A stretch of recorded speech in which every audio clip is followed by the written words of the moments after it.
Хөх Монгол хүмүүний бахархал. Үрс та нар юугаараа бахархаж байгаа вэ? Эх орноороо бахархдаг. Монгол газар шороонд төрсөндөө бахархдаг. Тэнгэр заяа тадаа бахархдаг гэх мэтчлэн бид дор бүрнээ бахархал гэж боддог зүйлсээ альтлаа. Хэрвээ буурал аав нь үрс та нарын адил махан биетэй оршиж байсан бол хамгийн түрүүнд махан биеэрээ бахархах байсан. Бүрэн бүтэн биеэрээ бахархах байлаа. Энэ гаригт идэлж байгаа өөрийн эд зүйлээрээ өргөө гэрээрээ бахархах байлаа. Бусад улс орнуудын дор ороогүйд боолчлолт өртөөгүйд байгаад бахархах байлаа. Тэнгэр оршихуйдтай холбогдсон оршиж буйгаараа бахархах байлаа. Эрдэм сурч байгаадаа бахархах байлаа. Ээж аваараа бахархах байлаа. Сэтгэл дотроо үл уужилж дөнгөх хүн байлаач тэднэр бахархах байлаа. 6 гариг сүнсний судар айлдан буулгахдаа нэг л үйл хэргийг тойроод буй мэт байгаа. Энэ бол удамшлын үйл хэрэг өвчин зовлон гай ланчигт өртөөгүйгээрээ бахархах хэрэгтэй. Хүмүүний бахархал юунд ч хаанч хизээж бий болж болно. Өдгөөд өргөө бий болоод түүнд дотроо анд нартайгаа хамт сурч аваадаа ийм сайхан өргөөтэй болсондоо бахархах хэрэгтэй юм шүү. Махан сүнс өөрийн орон зайг биеийн булчин цуллаг эрхтэн дотор эрхтнүүдэд үүсгэн орших бөгөөд бид ямар эдээ ундаг тохирохыг, хэр хүч чадал болон тэсвэртэй байхыг, хэр хэмжээ хязгаартай оршин тогтохыг хамгийн түрүүнд хариуцдаг. Хүмүүн биеэр туулах авьяас чадвар болон үйлсээ хэрхэн гаргахыг өөрөөр хэлбэл хувь тавиланг биежүүлэн дүүргэж оршдог сүнс юм. Улаач болох хувь тавилантай бол түүнд хүргэн биелүүлэхийг хариуцна. Мөн хүмүүний хамгийн чухал үйл болох эрчмийн их солилцоо сүлэлтэй хувиргалтыг дүүргэж оршдог. Эцэг эх талын гэхээс илүү тухайн хүмүүнд шинээр зориулагдсан бий болсон сүнс байх нь илүү түгээмэл. Урд урдын төрлүүдээс ямар ялгаатай байх, юугаар илүү болоод дутуу үйлсийг дүүргэх юм бэ гэдгийг тооцож нартад төрүүлдэг.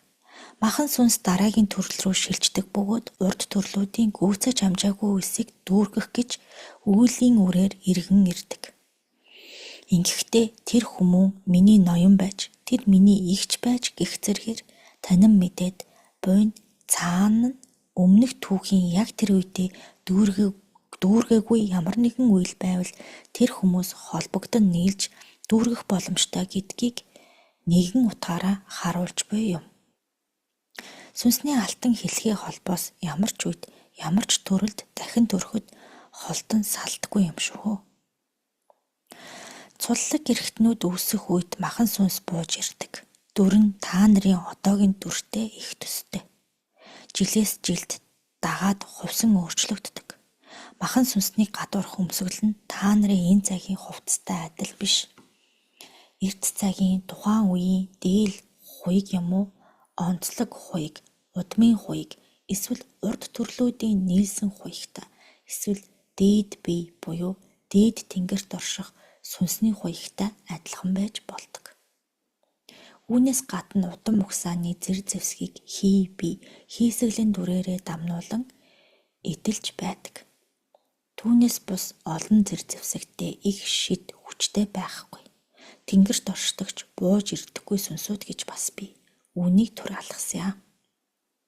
Хорвоо дэлхийд мэндэлснээс нь хойш эрлэг өвгдийн өмнө очих хүртлээр зурсан бүхнийг махан сүнс хураан авна. Энэ сүнс бусад сүнснээс хэр ариун эрдмийг танин мэдэв, хэр ариун үйлсийг дүүргэв, ямар үйл хэргийг буруу зуруу дүүргэх гих зэргийг эрлэг өвгөд асууж шүүдэг. Эрлэг өвгөд махан сүнсний бүх мэдээллийг авч дэнслэн байж завсрын ертөнцид үлдээх үү, дээд төрөлд очих уу, хүн болж төрөх үү гэдгийг шийднэ. Алтан дэлхийд хийсэн бүтээсэн бүхнийг махан сүнсний эрчмийн ширхэгүүд, мэдээллийн ширхэгүүдийг ширхэгүүдээс уншина. Хар сүнсний тоосонцор нь хортой байдаг бол цагаан сүнсний ширхэглэг дотор ямар ч хор байдаггүй. Хорт амьтанд хазуулсан юм уу хар сүнсийг наалдуулсан, гогдуулсан, оруулсан тохиолдолд эрчмийг хийгээд мэдээллийн ширхэглэг хордож болно. Тоосонцор дотор буужгансан бөөрийнхий тоосонцрууд байдаг бол мэдээлэл ба эрчмийн ширхэглэг нь эмх цэгцтэйгээр дээр доороорон нэгэнтэйгээ углургагдсан, хэлхэгдсэн байдлаар байрладаг. Цаг тооллын он сар өдрийн дагуу эхнээсээ дүүрэх хүртлээр дэс дараалан байдаг ба ширхэглэг нь урсаж болно. Цагаан сүнсүүд эрчмийн ширхэглэгийг эдг нь дамжуулж болдог бол мэдээлэлтэй ширхэглэгүүдийг нь хар сүнс шиг цацсан тараагаад салхиар туох нь тун ховор. Удирдлага болон захирамж дорл шидийн ухаанаар цацаж болно. Хар сүнсний тоосонцор нь мэдээлэл, чадвар, хороо дотроо агуулдаг бол цагаан сүнсний эрчим мэдээллийн ширхэглэг нь хоорондоо энэ мэдээлэлтэй юм байна, энэ үйлдэл юм байна, энэ нь хоосон юм байна гэх зэргээрээ ялгарна. Махан сүнсний эрчим химнэл хаанаас хэрхэн тэтгэгдэн оршдог вэ? Үрс. Би уг нь шим мандлаас тэтгэгддэг гэж боддгоо гэж нэгэн үрс хариулж. Булчингийн эрчим хим хаанаас тэтгэгдэж болох вэ гэдгийг тунгаа. 4 төрлийн уургийг авч байж хүмүүн оршино. Аль нь хэр хэмжээтэй байхыг бодож олоорой. Үрс та нар яагаад доош махан биеэрээ татагдаад байдаг юм бэ? Жихүүртэн шиг яагаад дээшээ хөрч нисцгэж болдгүй юм бэ? Аргын ухаанаараа таталцлын хүч нөлөөлж байдаг юм бол бэлэг ухаанаар юу гэж тайлах вэ үрс та нар? Учир нь гэвэл эрчим химийн зөрүү дунд нь тааран тогтдог. Өөрөөр хэлбэл дээрээс ирэх эрчмийн даралт болон доороос түлхэх эрчмийн түлхэлт дор тогтож унчихгүй оршино. Хүмүүн хөрс шороон дээрээс эрчмээ авч махан биеэр дамнуулан доош буцаан өгдөг. Хүмүүн яагаад доороос түлхэх эрчмийг ихсгээд дээрээс дарах эрчмийг багасгаад агаарт яваад байж болтгүй юм бэ? Махан сүнс 2 алганы хүрт болон 2 улны хүр дээр доороос дээш дамнах эрчмийн олон эргэлт урсгалууд дотор махан биедээ дэмтэйг нь аваад дэмгүүг нь буцааж гаргана. Арга биеийг бүрдүүлэгч 108 элемент дээр бэлгийн биеийг бүрдүүлэгч 108 нийлээд 216 арга бэлгийн эрчмүүдийн эргэлтэн дор орших жамтай буюу хуйлтай. Энэ жамаар хөрс шорооноос авч буй эрчим махан биед шимээ өгч буцаад хортойг нь аван хөрсөн шингэх замаар махан сүнс илүүтэй тэтгэгдэн оршдог. Зарим онцгой үрсийн сүнс, жишээ нь оддын, туяадын сүнс хөрс шорооноос эрчмээ ихээр авдаггүй. Зөвхөн өөрийн оршихуйгаас дамнуулан байгаа эрчмийн холбоос дундаас эрчмийн хүчээ авдаг. Махан сүнс хөрс шороо, чулуу, цэцгэс, урмал, эс, ус аршааны эрчмээр ундаалдаг. Домч өвгөд өвс, ногоо, хөрс шорооны хилтерхиydийг нийлүүлээд там болгож хүмүүн биед дэмтэйгээр хэрэглэн ирсэн. Охь, шим, ургамлын даавар нь там болж махан сүнсийг тэтгэж байдаг. Дэлхийгээс махан сүнс эрчмээ хит ариун аваад байвал ядралт хүрдэг. Биеийн булчирхайтын үйл ажиллагаа махан сүнстэй хамааралтай. Зарим булчирхайд эрчмээ доод хөрс шорооноос авдаг байхад зарим нь дээд оршихуйгаас оддоос авч шингэнээ ялгаруулна. Махан сүнс дээрээс эрчмээ авч хуурган эрвээхээ булчирхай, нойр булчирхай, бүнжгөр булчирхай буюу эрүүний доор байрлана. Чихний арын булчирхай зэргүүдийг тэтгэдэг. Булчингуудын агшин тэлэх үйл ажиллагаа болон мэдрэлээр дамнах эсүүдийг үйлсийг нь бас махан сүнсний үйл хэрэгт хамааруулдаг. Булчирхааны даах химээс нь давсан ачаалалтай, давтамжит химд орвол зогсох хуйлтай. Үндсэн булчирхаанууд дараах байдлаар тэтгэгддэг. Боргоцоо булчирхаа дээрээс, бамбаа булчирхаа дээрээс болон доороос, үйлсэн булчирхаа дээрээс доороос, сэрээ булчирхаа доороос, дээрээс болон доороос. Нойр булчирхаа доороос болон дээрээс, тэгэхдээ доороос нь илүүтэй. Бөөрийн булчирхаа доороос тун арвин, ноёл нь дээрээс тун бага. Түрүү булчирхаа болон өндгөвч доороос, багахан хэмнэн дээрээс тэтгэгдэнэ. Тунгалгын булчирхаа дэд эрхтэн бүр дээр байгаа. Ямар цаг мөчлөгдөөр ямар үеэлтэд шингэнээ гаргаж байна вэ гэдгээс үйл нь хамаарна. Шөнийн мэдрэл үү, өдрийн мэдрэл үү гэдгээс хамаарч эрхтнүүдийн, булчирхаадын, эсүүдийн, идүүдийн, эрхтэн хоорондын гих зэргүүд ондоо байна. Шөнийн мэдрэл илүү ажиллаж байгаа учраас хүмүүн унтаж байхдаа өсөж байгаа үгүйгээ мэдэрдэггүй. Махан сүнсний хариуцдаг цуллаг эрхтэн бүр өөрийн гэсэн хүрдүүдтэй, урсгалтай, эрчимтэй, хэмтэй. Дэлүү бол цусны эсүүдийн сүүлчийн орших орон зай. Дэлүүнд буй эсүүдийн зарим нь өөрсдөө задарна, шүүгдэх идүүдээрээ шүүгдэн, тэр дотор зарим задардаг эсүүд бий. Эс өөрөө өөрийгөө химэлж оршино. Давсан их хорхоор дотоод шүүрлийн булчирхаад шүүрлээ гаргах нь багасчихдаг юм байлаа. Тэгэж их хорж болохгүй бидтэй. Энэ цагт зарим хүмүүс давсыг хит хорих хандлага бас байдаг. Би нэг сар давс хорсон чинь шүлс ялгархаа болж нүүрний арьс их хуурайшсан. Тааруулах хэмээрээ багасгана. Сэрүүн хийгээд өндөрлөг эсвэл байгалийн хурц эрчимтэй нутаг оронд оршдог өөрс.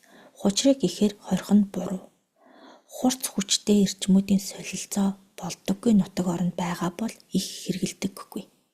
Экваторын бүс рүү урагш төхөх тусмаа давс хучир нь багасаад байдаг. Эрчмийн эргэлт урсгалдаа тааруулж хучрыг хэрэглэх нь хамгийн зөвөө. Махан сүнсний эрчмийн өнгө хэлбэлцэл ямар байх вэ бурлаа? Эрчмийн өнгө хүмүүн бүрт өөр байна.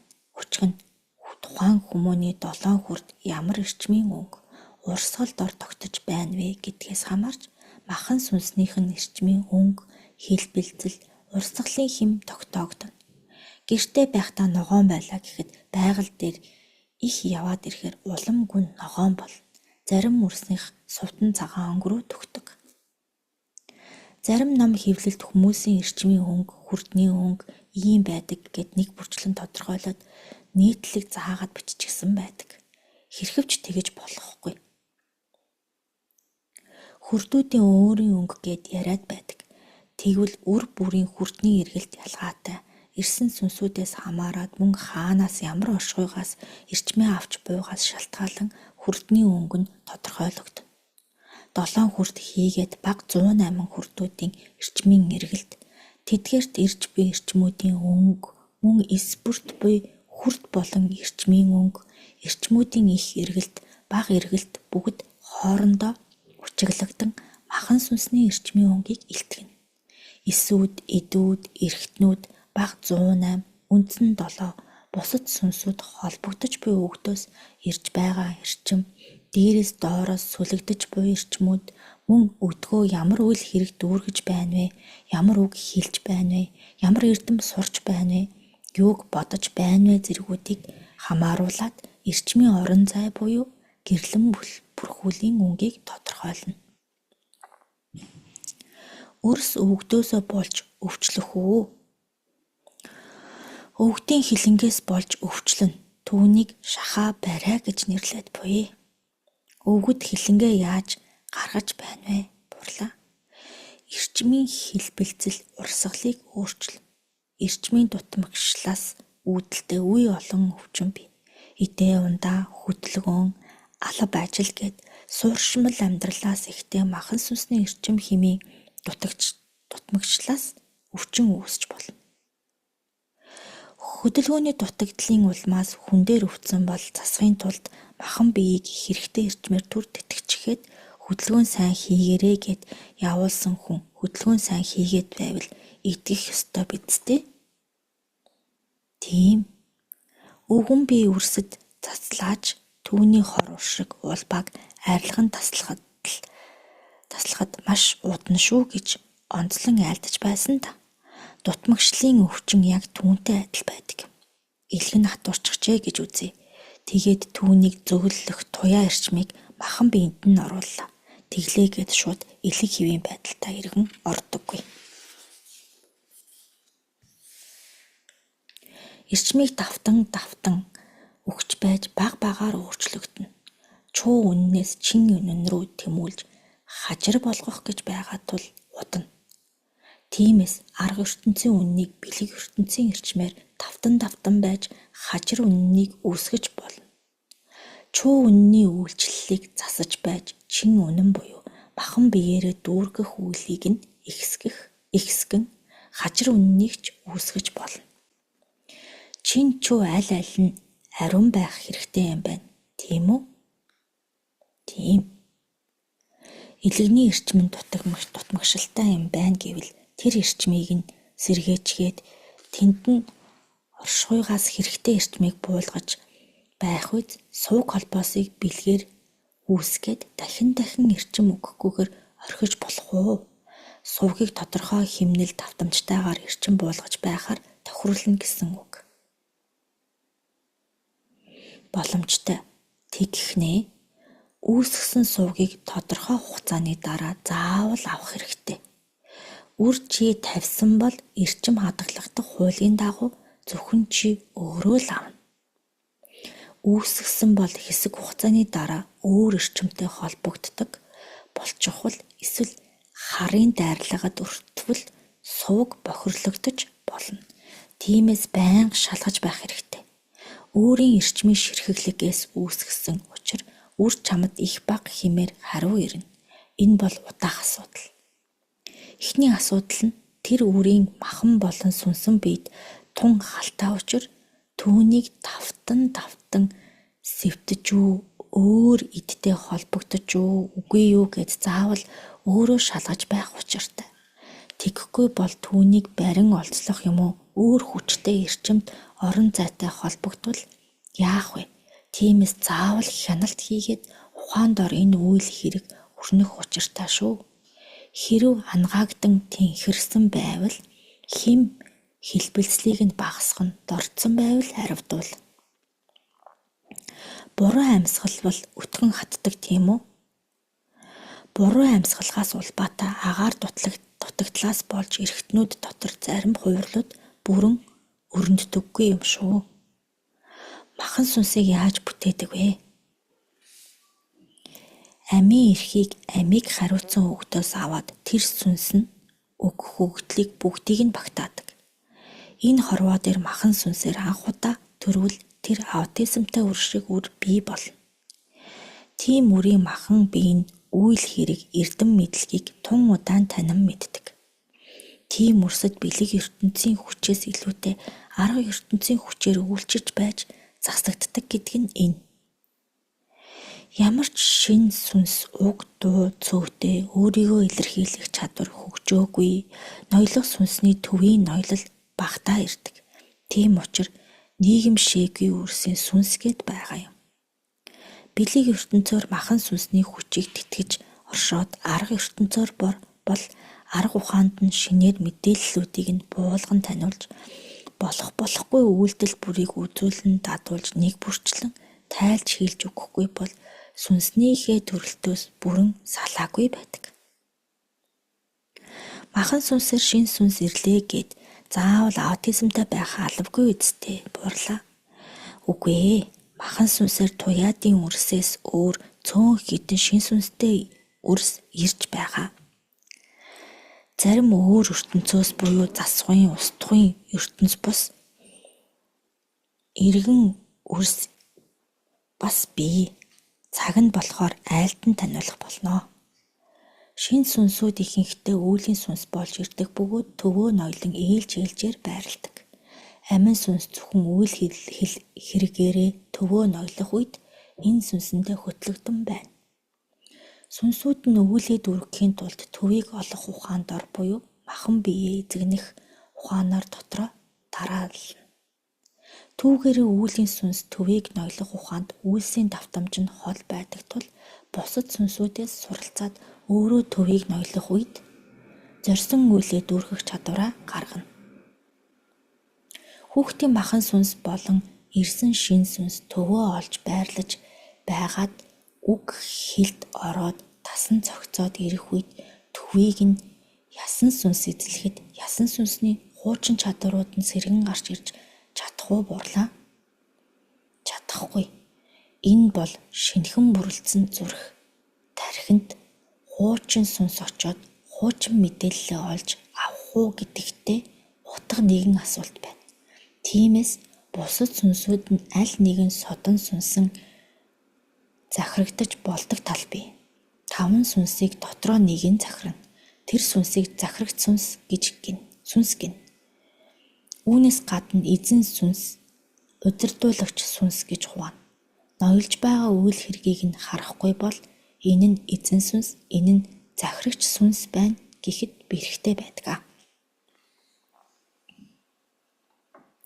Үлийн сүнс. Алтан дэлхийд хүмүүн нь махан бие дотроо 108 сүнс хийгээд чадал, шид, хүчин тогтон бүрэлдэвэл түүнээс ч олныг тогтоон барьж чадна. Тэгтэл хамгийн дээд эрчим химнэлт буюу 108 дахь хэмжээстээс ялгарах эрчим нь 108 сүнсийг нэг хүмүүний биед байрлууллаа гэхэд биеэс гарах эрчим нь хоорондоо яг адил хэмт байх учиртай. Тийм л хүмүүнийг гэгээрсэн хүмүүн, гэгэнтэн, дээдийн дээд төрлийг олсон хүмүүн гэж ойлгож болно. Гэтэл энд одоо хүртэл зөрчилтэй байгаа нэг ойлголт бий. Өөрөөр хэлбэл баг тэнгэрийн өвгөд хүмүүнийг 5 сүнстэй, 108 сүнстэй гэж ялган таньж харж чаддаггүй шүү. 108 төрлийн өөр сүнсүүд хүмүүний махан биед орж үүлээ дүүргэхийн тулд тэд үндсэн 5 төрөл болох амин, ясан, цусан, махан, үйлдэлийн гэж хуваагдана. Хүмүүн нэг л амьтай учир амин сүнс үргэлж нэг байна. Эхний 4 сүнс нэг байх боломжтой. Зарим онцгой тохиолдолд тэнгэрийн дээд учигтай, тамхтай үрсийн цусан, ясан, махан сүнс нь 2 байх боломжтой. Үүлийн сүнсний төрөл дотор бусад 108 хүртэлх хэмжээстийн сүнснүүд багтана. Эхний 4 сүнс нь нэг байвал үлдсэн 104 сүнс нь үүлийн сүнсний бүлэг дотор багтаж үйлсээ дүргэх бөгөөд заавал анхны үйлдэлийн сүнс байж мэндэлнэ. 5 дахь буюу үйлдэлийн сүнсгүй хэрхэвч мэндэлж болохгүй. Хевлийн доторх ураг хамгийн анх хөдөлж эхлэх үед үйлдэлийн сүнс махан биедээ орлоо шүү гэдгээ мэдэгдэж хөдөлж байгаа тэр. 5 дахь сүнс оршиж байж алаг хорвоод үрс бүрэн бүтэн мэдлэх ёстой. Ураг өсөлтөхгүй гэдэг нь махан сүнсний үйл хэрэг эрчим химэн дутмаг байх. Эсвэл махан сүнс нь бууж ирэхгүй байхыг хэлнэ. Зарим үр амин байгаа атлаа хөдөлгөөнгүй байж байгаад гаран ирдэг нь үйлдэлийн сүнс ирээгүйх. Үүнийг өсөн бодсон амьгийн үрээс ялгах хэрэгтэй. Ямар нэгэн нөхцөлийг бүрдүүлээгүй буюу буух орон зай нь эрчмээр бүрэн хангагдаагүй. Эсвэл сүнсийг буулган ирж байх хооронд саад үлсэн байвал үйлдэлийн сүнс бууж ирдэггүй. Үйлдэлийн сүнс энэ махан биеийг хэрхэн хөдөлдгийг удирдан залж байдаг гэвэл хэлцдэггүй. Үр тэнгэр үрсийн мэдлэх эрхийг нь барьдаг гол үйлдэж сүнсийг нь бий болгоход ч махан биеийг бүрдүүлэхэд ч мөн дэмнэн буулган авчирж өгнө. Зарим үрсийг үр тэнгэрийн өнгөний эзэд авчирдаг. Нил ягаан туяаны буюу индиго хүүхдийн сүнсийг тэр туяаны эзэд авчрах нь илүү юу буурлаа. Тийм. Бас аль оршихуйгаас ирж байгаа нь хамаарна. Удмын ойрын өвгөд үрсийг зөөж ирэхэд үүрэг хүлээн. Түүнчлэн тэд махан биеийн бүрдүүлдэг, сүнсэн биеийн бүрдүүлдэгт дэмнэж өгнө. Хөдлөх, суниах, тийжлэх, биеэрээ дүүргэх үйлсийн ихэнх нь энэ сүнс хамааралтай. Үйлдэлийн сүнс хэмээх нэр дор олон сүнсүүд бий. өрөмний үт шиг их хөдөлгөөнтэй байдаг нь үйлдэлийн сүнс нь их идэвхжлийн үе тохиож буй хэрэг. Үйлдэлийн буюу үйл хөдлөлийн сүнс нь нартад эрэхтэй хүмүүний урд төрлийнх нь сүнс байх боломж тун өндөр. Урд төрлийн ямар ч цаг хугацааны сүнс байж болно. Алтан хайрцгийг уншсан хүмүүс тэр зүгт тэгж төрнө гэж хэлдэг нь энэ үйлдэлийн сүнсийг ихэнхдээ зааж хэлж буй юм аа. Онгод болсон бол яах вэ буурлаа? Цулаараа бус сүнсүүд нь задарсан бол болно. Энэ нь онгод болно, энэ нь хүмүүн болно гэх мэтээр задарсан байдаг. Эрчмээ хаанаас хураа авах вэ буурлаа? Гол мөрөн, далаа тэнгис, үйлс, ан амьтад гэд байгаль дээрх хөдөлж буй бүхнээс эрчмийг хураа авах нь ариун байна. Ургаж буй цэцэгсээс эрчмээ хураа авч нөөцлөд эрх хавар хүртэл хуваан ашигладаг нь ч бий. Энэ сүнсний эрчим хэм багтсан үед биеийн булчингууд хөшөх буюу хөөрөх, гараа өргсөн хэрнээ удаанаар буулгадаг, хөшөнгөшлийнх нь өвчин, шар хатны сэтгцэн эмнэлэгт зөөнч гэсэн илэрдэг. Үүлийн сүнсний бүлэгт өнгийг мэдэрдэг, эрчмийг дамнуулдаг, туяаны үйлдэл, сонрын шидтэй, бясалгалын гэх мэт олон үйлдэл сүнсүүд багтана. Өөр үйл хэрэгтэй учраас үүлийн сүнс гэж айлдагдсан нь бий. Хүүхэд хөлд ороход яах вэ? Бас нэгэн үйл хөдлөлийн сүнс хурч ирэхүү буурлаа. Мөлхдөг байгаад хөл дээрээ босож тогтох үйлдэл бол үйл хөдлөлийн сүнс нь эрчмээ хургаж байгаа явдал юм. Эхлээд бага хэмээр эрчмээр тээжлэх юм уу хөрвөөдөг байсан бол хэмэн аривцаар хөл дээрээ босдог болно. Түүнээс хойш тогтсон эрчмүүд бүр илүү аривдан сүнсний идэвхжлийн үе эхэлнэ. Орой хөлд ордог хүүхдүүд яадаг вэ буурлаа? Эрчмээ тун багаар авч бууг нь илрэл буюу үйл хөдлөлийн сүнс тун итгэхгүйгээр оршиж байсан гэсэн үг. Орой хөлд орсон хүүхдүүд ой ухаа хэвэн байна үсттэй. Жоохон саатал байх уу, тийм байх үндслэлтэй юу буурлаа? Холбоотойч тун баг илэрдэг. Учир нь үйл хөдлөлийн сүнс дутуу авсан эрчмээ идэвхжлийнхэн үе хүртэл хануулж байж идэвхжлийн үйл нь дүүрнэ. Хануул идэвхжлийн буурлын үе рүү орж цаашлан идэвхжил тогтох үе гэж бий. 13 настайгаас алхаа гişг нь өөр болдог. Энэ үеэс эхлэн тогтох үе рүү орно. Эдэр нас өнгөрсөн 50 нас төгөх үед буурлын үе рүү эрчмийн өөрчлөлтөд орно. Тэр үед эмэгтэй хүмүүнд сарын хэр ирэхэ болно. Эрэгтэй хүмүүнд цагаан эсүүд ялгарах хүчин чадал буурна. Би хөшөөд буйн үйлдэлийн сүнстэй холбоотой юу буурлаа? Энэ сүнсний эрчмийг хөдөлгөх орон зайгаас нь аваагүй эсвэл өөрийг нь хөдөлгөн гаргуулаагүйгээс болж сүнсний эрчмийн хуралдаан үүсч хөшөнгөх явдал илэрнэ. Миний үйл хөдлөлийн сүнс урд насны сүнс байх боломжтой юу? Эсвэл бүр шинээр үүсгэсэн байх боломжтой юу буурлаа?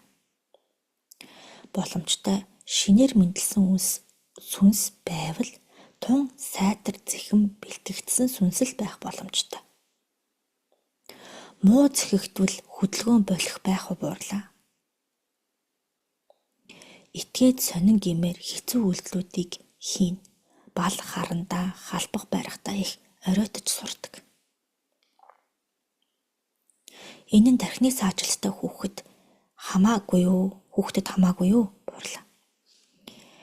Биеэ хөдөлгөж дийлэхгүй буюу булчингийн дундуур гүйх мэдрэлийн эсийн дарагдaltaй зарим үрс бол үйлдэлийн сүнсний үйл хэрэгтэй ямагт холбогдно. Ямар нэгэн хэмээр бүрэн тогтоогүй эсвэл үйлдэлийн сүнс нь буруугаар хөгжсөн буюу эрчмээ хураан ханах хүртэл буруугаар идэвхжсэн байж болно. Эсвэл аргын үйлдэлээр мэдрэлийн судлыг эсийг бэртэх гэх мэтээр тэр сүнсний үүлээ дүүргэх чадлыг нь дарсан байж болно. Ийм хүмүүсийг засах боломж байгаа юу бурлаа. Аргын үйл хэрэгээс улбаатай байвал орон зайг нь багахан хэмээрч болтугай зассан дээр нь бэлгийн хүчээр бүрэн засаж болно. Хэрвээ бэлгийн үйл хэрэгээс улбаатай буруугаар хүчээ авсан сүнс байлаа гэхэд ойрын хэдэн сар дотор илэрсэн шинэхэн бол эргүүлэн засах бүрэн боломжтой. Ингийн тулд буруугаар хансан эрчмүүдийг гаргаад оронд нь зөвөр ханах эрчмийг өгөх хэрэгтэй. Төрхтөө тийм байж байгаад 30 нас хүрсэн бол яах вэ бурлаа. Бусад эд эрхтнийг султайсан бол их удаанаар засагднаа. Сайжрах магадлал өндөртэй юм байна уу тийм үү бурлаа? Тийм ээ. Аргын болоод бэлгийн үйл хэргийг хослуулнаа.